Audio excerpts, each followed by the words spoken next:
Give me a drum roll, please.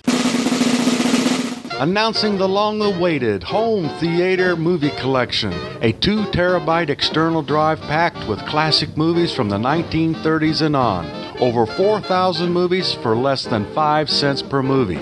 Stop wasting your money on all those DVDs that take up a lot of space. This very well may be the deal of the year. Own your very own home theater, only at oldtimeradiodvd.com. This is a collection that you don't want to wait on. Take advantage today and get free shipping. Go to oldtimeradiodvd.com to see this collection or any of our other fantastic collections. You will really be glad you did. I was a communist for the FBI.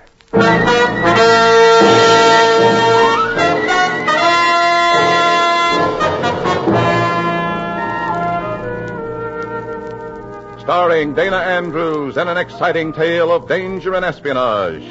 I was a communist for the FBI.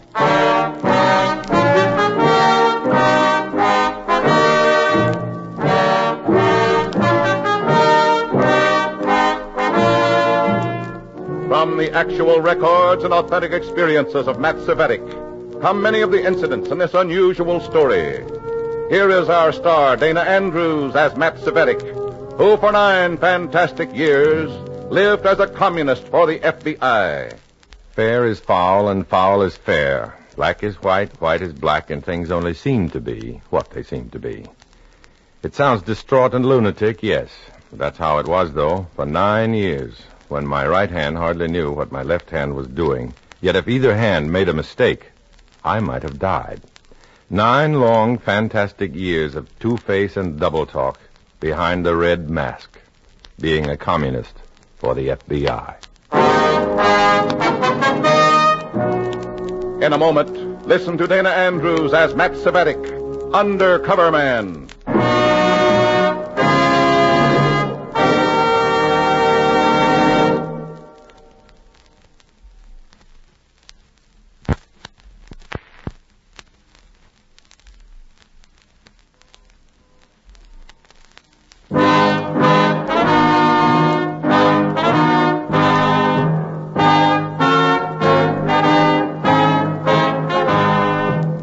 Here is Dana Andrews as Matt Cvetic, Undercover Man.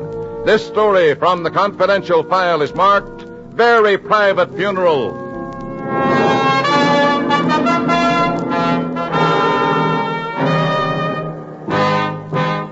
Comrade Revchenko doesn't even look at me when I report into Communist headquarters.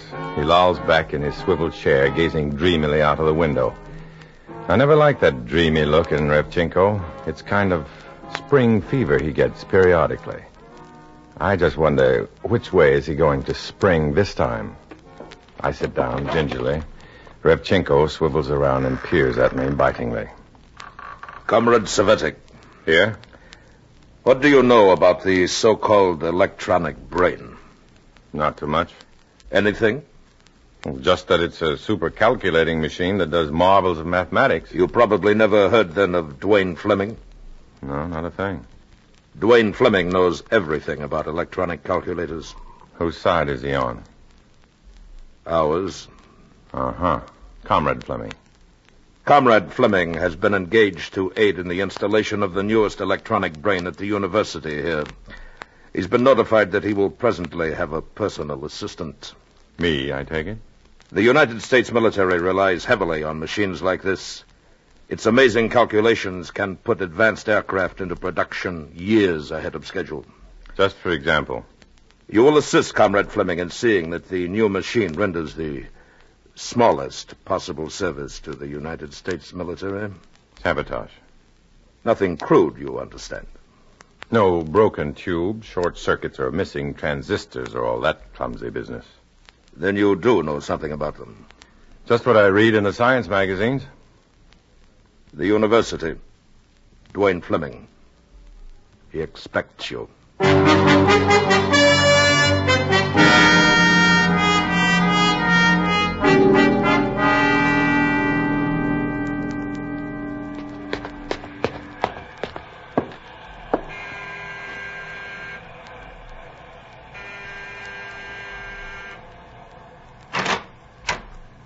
Yes? Is Mr. Fleming home, please? He's resting. I'm Mr. Cvetic, Matt Cvetic. Oh. Come in. I hope I'm not disturbing him. You're disturbing him. But he said it was important. Well, maybe I could walk around and come back later. Carol, is that our man? Yes, dear, it's Mr. Cvetic. I thought you were sleeping. I was lying down, but I wasn't sleeping. You're a prompt man, Cvetic. I can come back a little later. No, let's go back to my study. Anything I can bring you? Later, honey. Come on, Cvetic. Get it over with. I want to like them both, and from both of them I get a guarded sort of resentment. His wife is pretty, sensitive-looking, but I sort of regret her being so visibly allergic to me. Her husband isn't bursting with affection for me either. We box around conversationally a while. I get the eerie feeling that half the time he's forgetting I'm even there. Then he comes back after one of his long, weird mental absences. What do you know about electronics? Very little. How do you expect to be useful, then? I count on your briefing and instructing me.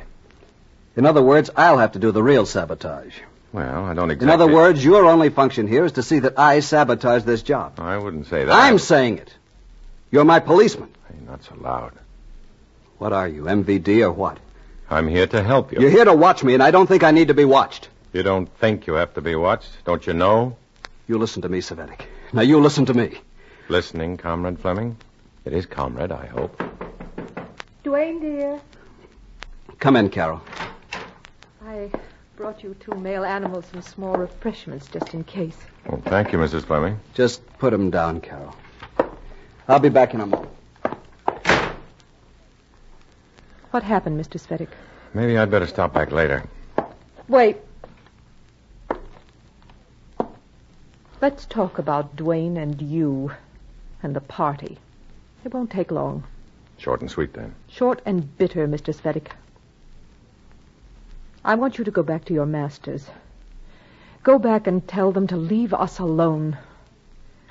To leave Dwayne Fleming to die in peace. What? You wonder why my husband is so irritable and moody?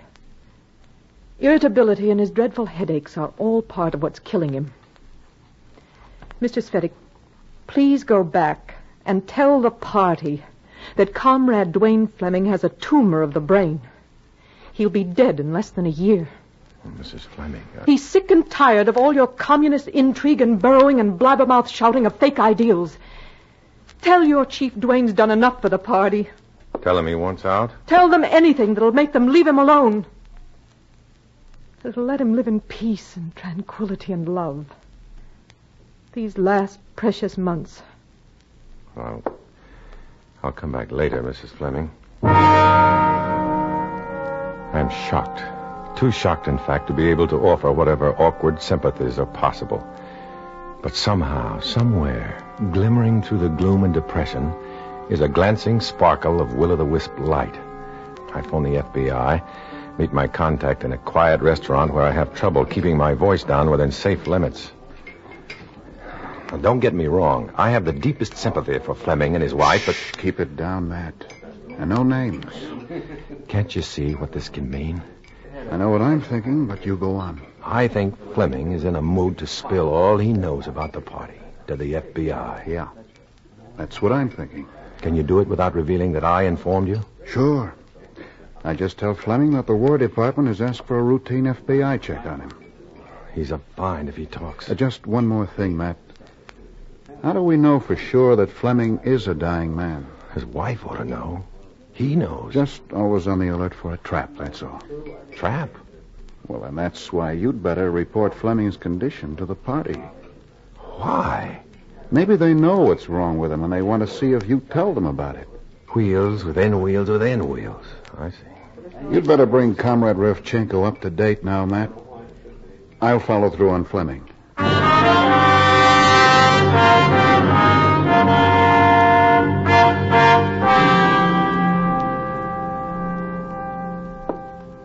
Ah.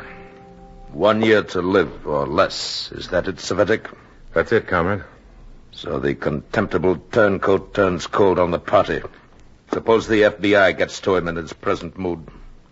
I don't think we have to worry about that. He wants to live out his last few months in quiet. I regret your negative attitude in the face of such an opportunity, Comrade Cvetic. Negative attitude? What do you expect me to do? It is conceivable that Comrade Fleming, having only months to live, will risk even more than in the past for the Communist International. See him and tell him that I wish to speak to him.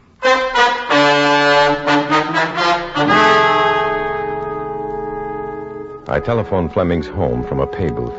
I get his wife on the telephone.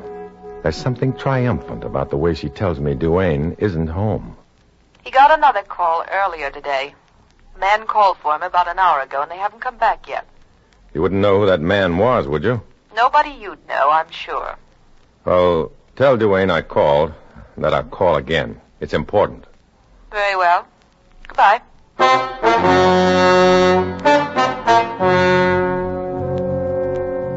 I don't have to have it spelled out to me that nobody I know is probably the FBI.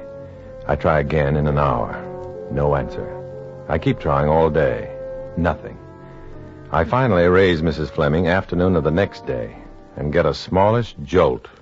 I'm sorry, Mr. Cvetic. Duane is out of town. Out of town? He came home yesterday after meeting that man. There was another call for him. When will he be back? I don't know if I'm free to say. Goodbye, Mr. Cvetic. Fine thing. Now I've got to go back to Revchenko and tell him the bird has flown since yesterday, and I've just been sitting. I walk into Revchenko's office expecting the worst. And do I get it? Only even worse than I thought. Sitting across from Revchenko is the man who's out of town, Duane Fleming. And he doesn't look any too happy either. Nobody does. Sit down, Comrade Cvetic. Fleming, I've been trying to reach you. I'm complimented. Cvetic, Comrade Fleming here received a visit yesterday from the FBI. The FBI? Just so. My informed sources gave me the news. Not, I regret to say, Comrade Fleming himself. I tell you, I didn't go to them, Revchenko. They came to me. Why? I told you the War Department asked for a routine FBI check. Assume I believe you, comrade. Go back to your work. Await my instructions. You may go.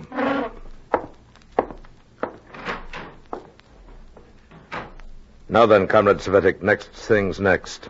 His wife told me he was Comrade out of Cvetic, the party does not always content itself with the reports of even the most trusted members. What report are you referring to?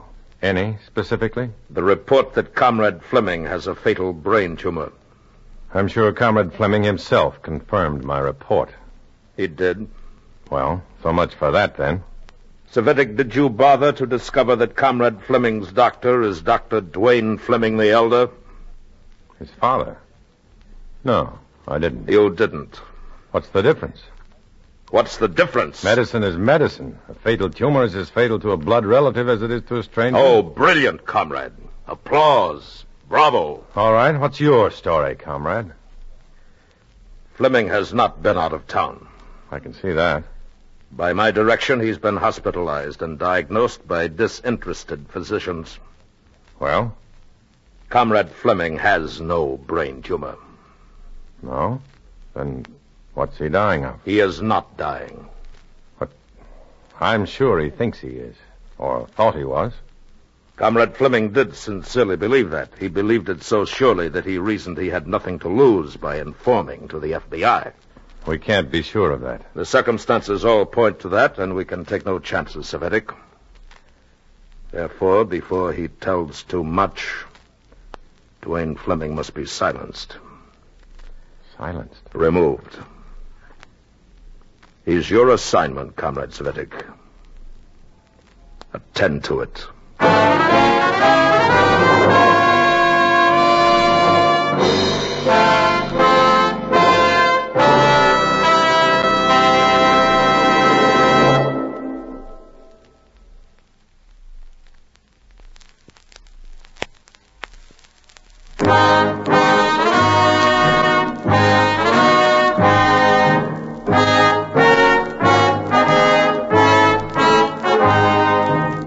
Now back to Dana Andrews, starring as Matt Cvetic in I Was a Communist for the FBI, and the second act of our story.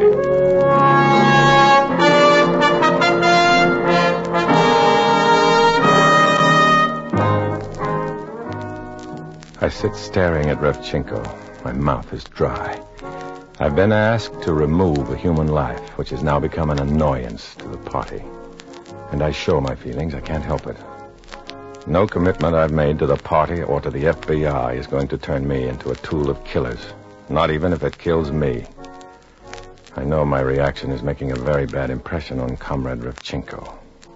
Fake it, Cvetic. Pretend, Cvetic. Make a showing act. You're pale, Comrade Cvetic. Oh, yes, it's a shock. If you have apprehensions about your role in removing this traitor from the area of danger, let me make myself clear. I do not expect crudities from you. Crudities? I will provide you with people to contact. They will execute our design.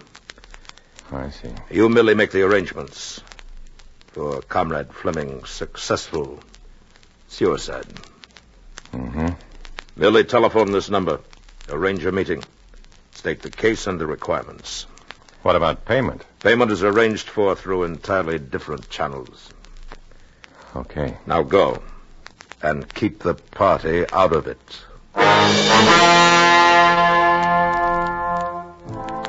I sleepwalk out into the street, numb with fear and repugnance. I'm supposed to deliver Duane Fleming dead, or I'm on the spot. I try not to dissolve into panic. Hold on, think. How did I get conned into a thing like this to begin with? I telephone my FBI contact again. He picks me up in a dull, expressionless automobile. We drive out into the suburbs in silence. We park at a regular garden of a street whose peace and beauty only deepen the squalor of my involvements. Now, Matt, to begin with, we're not going to let you drag commie chestnuts out of the fire, so cheer up.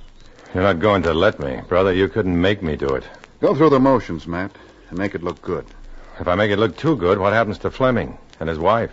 Matt, if you don't do this job for the party, they'll get somebody who will. And who'll do it sincerely and in ice-cold blood. If you at least seem to be doing it, there's a chance to save Fleming and his wife. I suppose that makes sense, all right. You know it does. Nice prospect. There's something I'd like you to do for us. Yeah. All entries should be in by the close of business today. Obviously, Duane Fleming believes sincerely in his imminent death from a brain tumor. Why? His own father diagnosed it that way. That's why. Will you check into that for us? It may be very important. Which comes first, the goons or the doctor? Call Revchenko's number and get going on that before Revchenko gets impatient. And suspicious. Then see Dr. Fleming. Meanwhile? We'll do what we can, Matt. You do your job,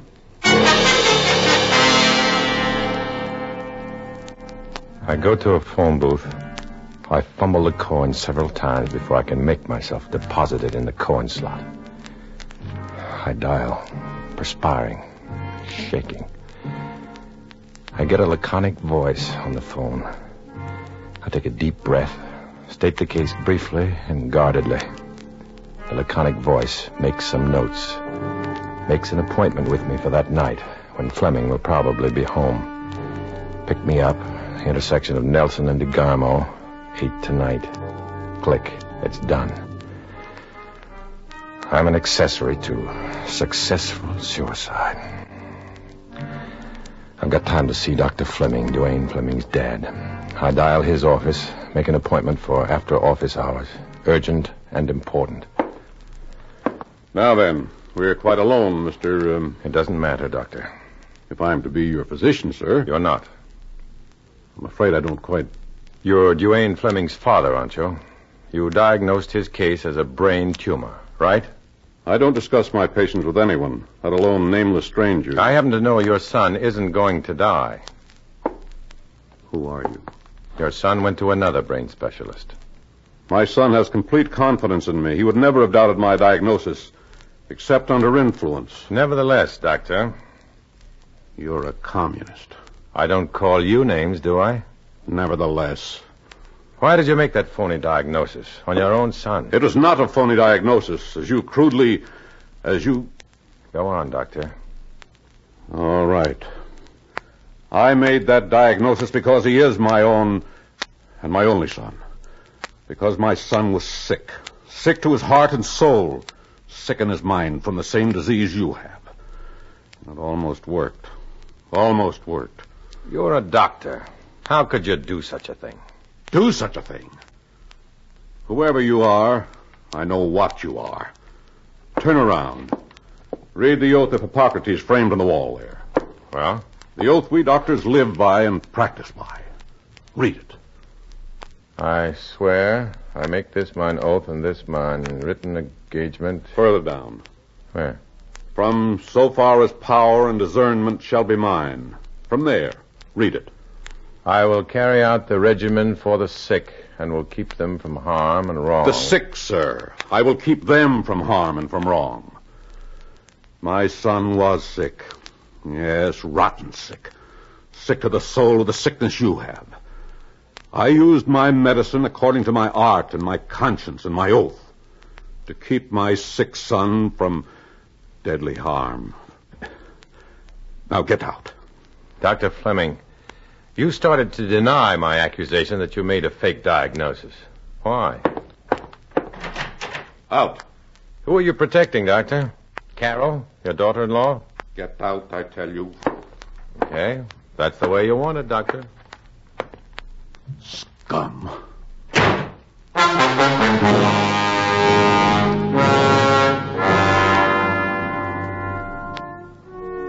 And now I know what I'll never report to Revchenko. I know that Dr. Fleming made a true diagnosis, a clean bill of health. It's Carol who has taken it upon herself to tell her husband he's dying. Because Carol, who loves Duane as surely as his own father loves him, also wants to save Duane from the deadly harm of communism. At 8 o'clock, 3 men in an inconspicuous car pick me up at Nelson and DeGarmo. I sit next to the driver. We exchange casual identification. The car purrs toward the university grounds. Slowly we cruise into Fleming Street. And all at once, our driver shoots the car ahead because there are police cars in front of Fleming's modest house, and an emergency squad is shoving through the crowd with an oxygen apparatus.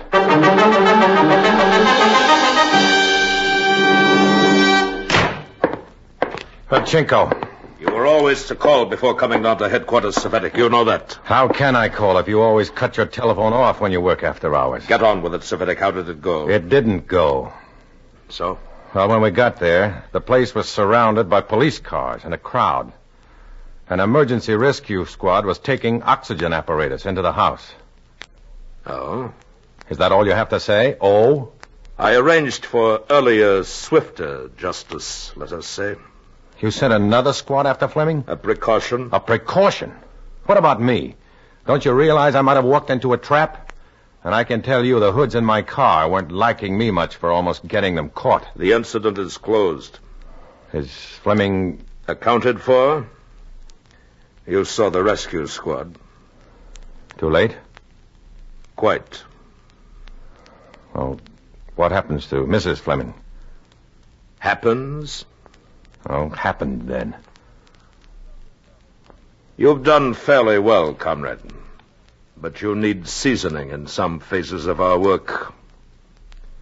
It will come. Good night, Cvetic. Good night, Comrade Revchenko.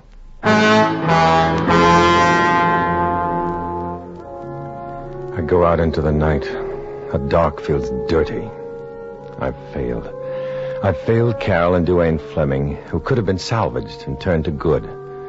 I try to close my mind to the vision of that rescue squad rushing into the Fleming house. Too late. I stop at a radio TV store to listen to a local newscast, and sure enough, it comes.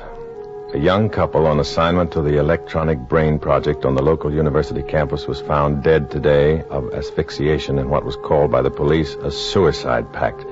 The police medical examiner stated that, and so forth. I go to a telephone like an automaton, dial the FBI night number. We don't talk, just arrange to meet for a sandwich at an all-night drugstore. You ready to talk now? Keep it low. I thought you were on the ball. I thought you were following through to protect them. We did our best, Matt. They're dead. Suicide pact. It's on the radio. It's in the Bulldog editions of the paper, too. You did your best. We were there when Revchenko's goon squad arrived. We picked them up and invented a whole setup about the Flemings being asphyxiated. They're not? They're in our custody. Wait a minute, I'm confused. You see, Matt, the only way we could really protect them was by letting the Reds think they'd succeeded in liquidating them. We're hiding him and Carol away in the Northwest under protective custody. He's told us everything. We want to be sure the Reds don't take him away from us again. They can have a new life up there. Good. The old life of the Flemings gets buried tomorrow. Closed to the public.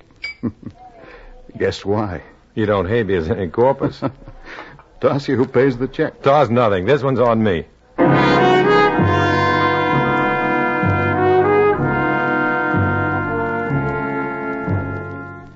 It's going to be a lonely funeral tomorrow, with the only mourner being Dr. Fleming. One of the few funerals where even the remains didn't come to the ceremony. Dr. Fleming, he's proved his mettle. He can keep a secret, especially to save his son's life and mind and very soul. Sometimes, after jobs like this, I feel awfully smug about myself, awfully well pleased with the FBI. It doesn't matter that good people like Dr. Fleming think I'm scum. I mean, it doesn't hurt too much. I'm hardened to it now, almost. I'm a communist for the FBI. I walk alone.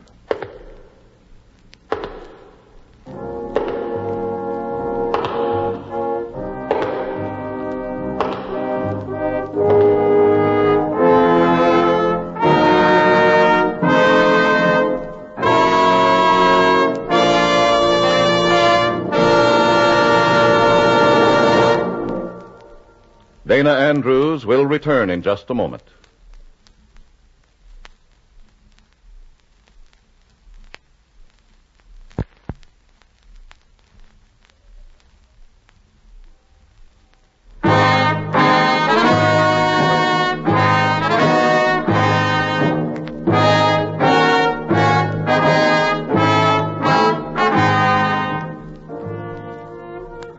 This is Dana Andrews, friends. We believe the way to fight communism is not only to expose its intrigues, but to sell democracy. In the story you've just heard, names, dates, and places have been disguised for obvious reasons, but many of the incidents are taken from the actual experiences of Matt Cvetic, who worked undercover for the FBI. Next week, another exciting story. Join us then, won't you?